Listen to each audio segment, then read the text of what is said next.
Hello everyone! For today's video, we're going to spend a few minutes talking about the 2001 HBO miniseries Band of Brothers. This 10-episode series garnered instant and lasting acclaim. It's one of the highest-rated miniseries ever made, and it's generally regarded as one of the best depictions of World War II combat. Because of that, you may be surprised or even shocked to learn that until a couple weeks ago, I had never seen it.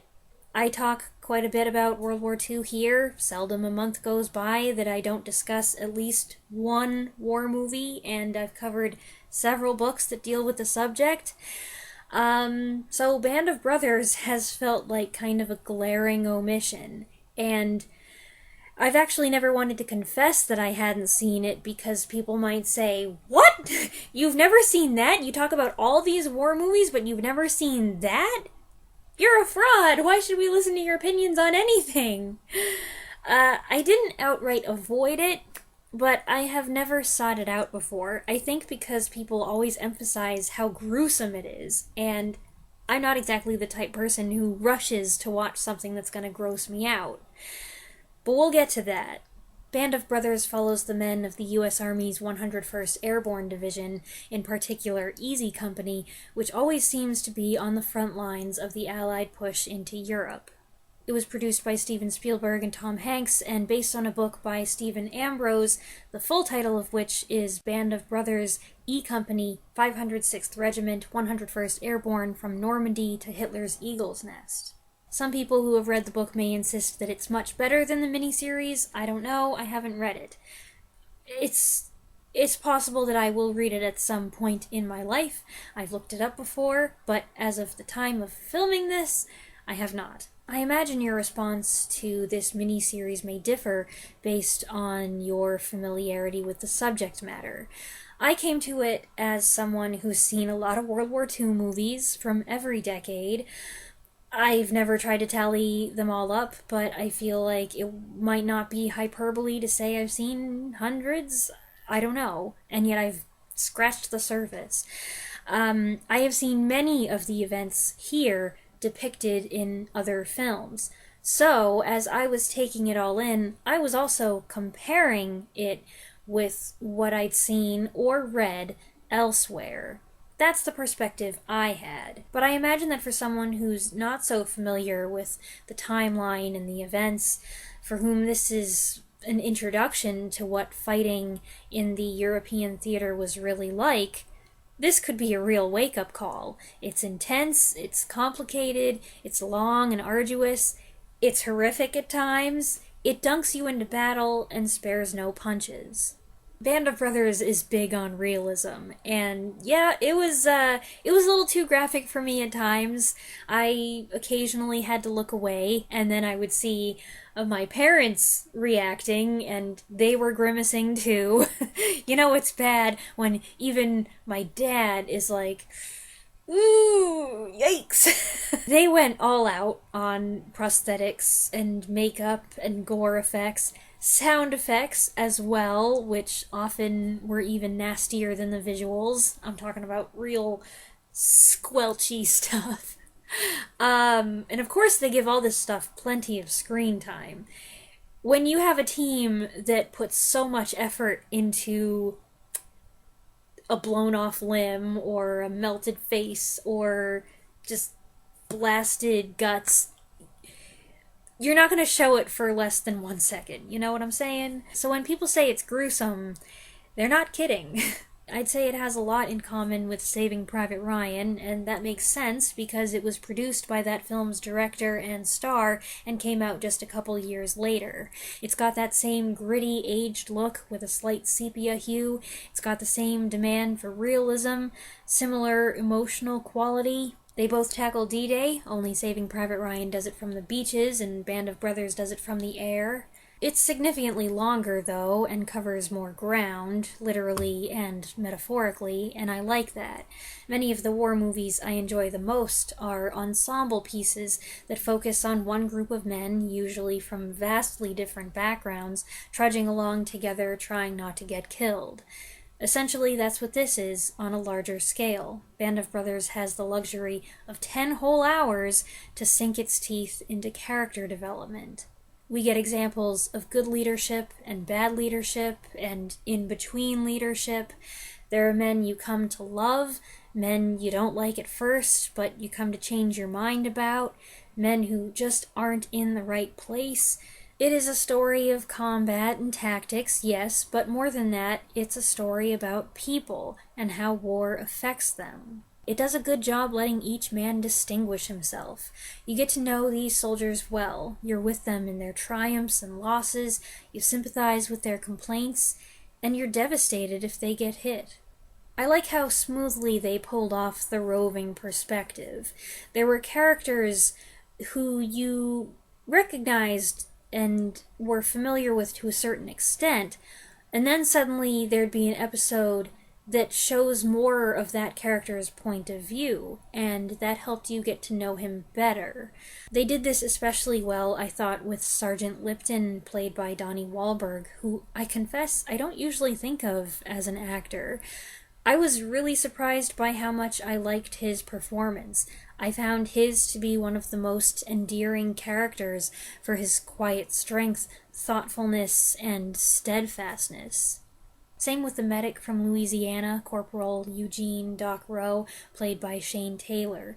I'd already noticed him and become familiar with his face, but the episode that features him gets inside his head, so you realize what it's like to sit back from the battle and wait for the inevitable screams for help, to bear the burden of responsibility when a young man's life is pouring out in your hands and you're desperately trying to save him with limited first aid supplies.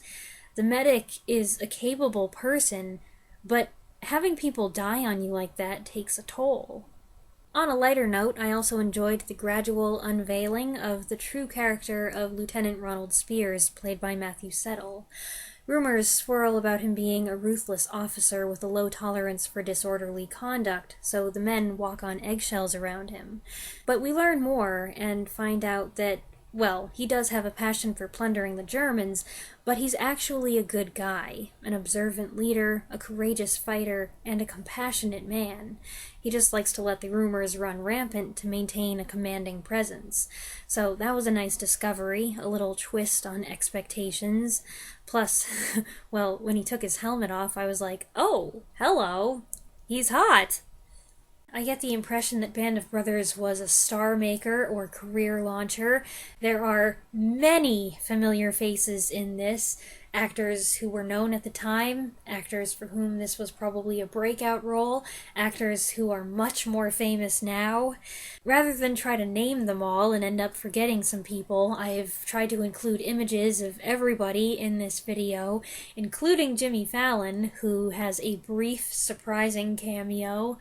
I was also amused to notice that many of the American soldiers are actually played by British, Irish, and Scottish actors.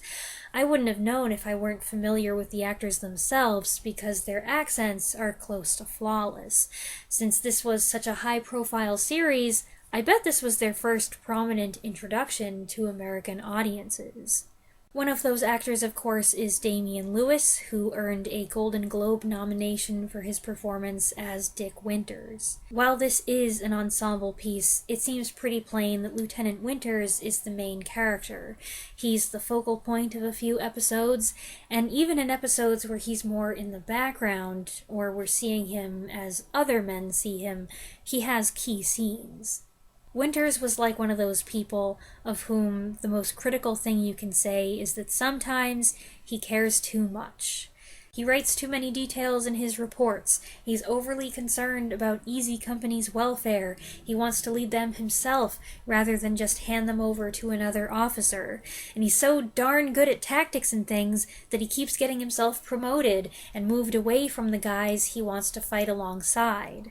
These are his flaws.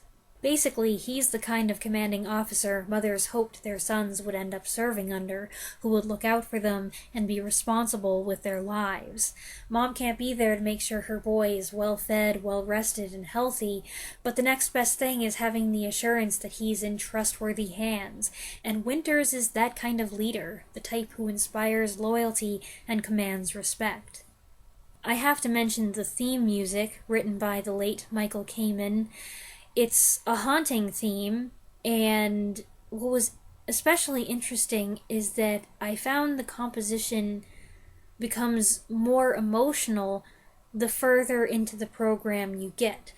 Not that the music itself changes, but the way it reflects the difficult events you've witnessed becomes more apparent and alters how you respond to it. You have plenty of time to get familiar with the music. It plays over the main title sequence, which is rather lengthy, definitely more than 2 minutes long, and also over the end credits. So, provided you don't skip these parts, which I did not, throughout the course of 10 episodes, you hear the theme a lot. And I found that the more I heard it, and the more engrossed in the story I became, the more fitting the music was. I like the series' overall structure and pacing. The first episode introduces the men and the bonds that are already forming during their extensive training, and then it builds up to the invasion of Europe, with episode 2 plunging them into D-Day. In that fashion, each episode deals with a significant military engagement while weaving together the threads of personal narrative. There was one episode that really impressed on me the power of tanks, and the 2 Bastogne episodes I found especially engrossing.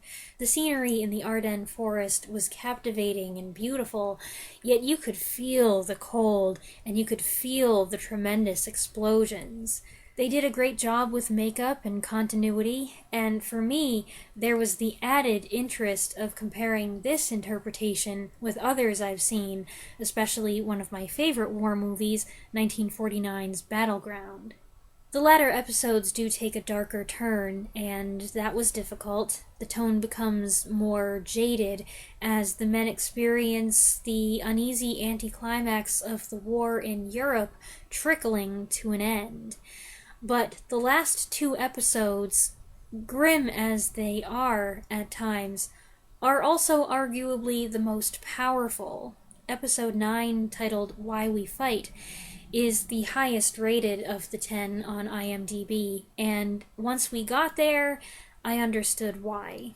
I hope it's not spoiling anything to say that it's the episode where Easy Company stumbles upon a Jewish concentration camp, and the shock and horror on the soldiers' faces serve as a reminder that they had no idea anything like this was going on.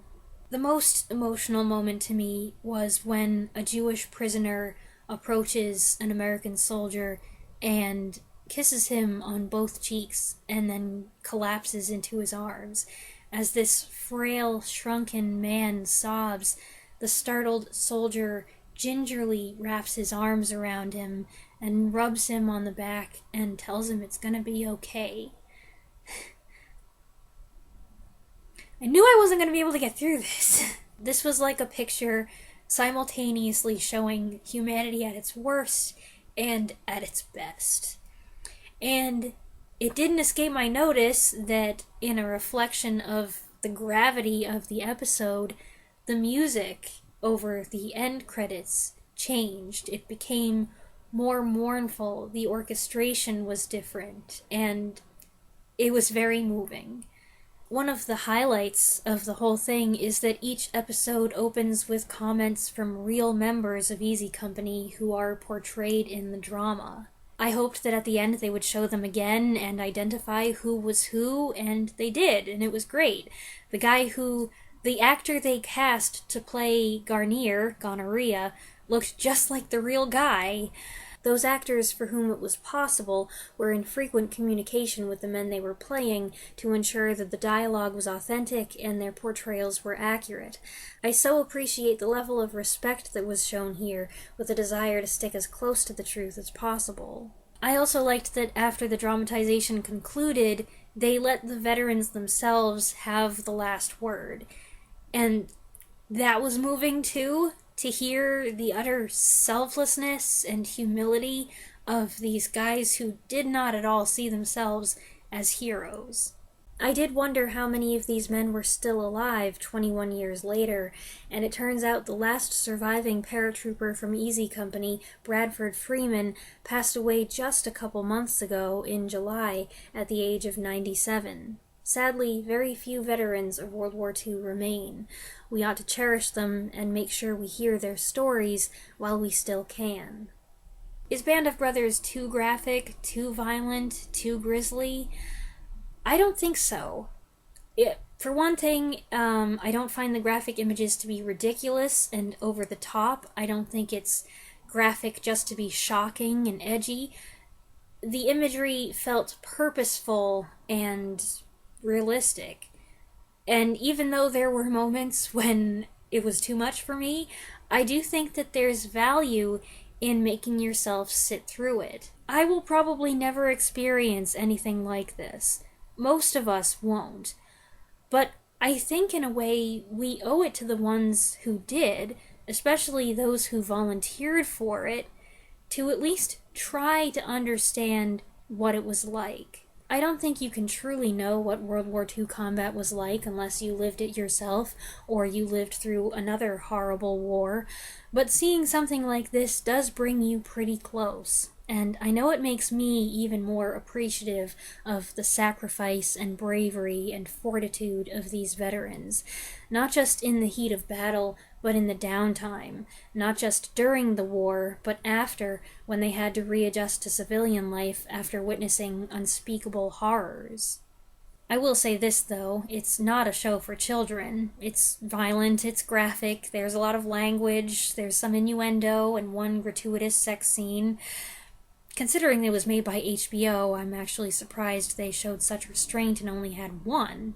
But on the whole, I would agree with the general consensus that this is great television. It can be shocking and heavy, but it's not without hope. It's a well-crafted depiction of survival in the combat zone, an extensive study of character under pressure, and a tribute to the bond that held men like the ones of Easy Company together, the bond that helped them stay alive and stay sane in the long periods of waiting, watching, freezing, the bond that translated itself into risking your own life to carry a fallen comrade off the battlefield, but also looking a weary brother in the face, saying, "Hey, you doing okay?"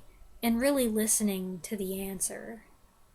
And those are my thoughts on Band of Brothers. I hope you enjoyed this overview.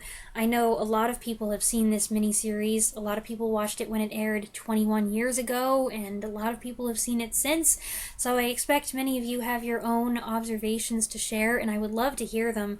So please feel free to leave a comment down below, and I'll be back next week. Thanks for watching.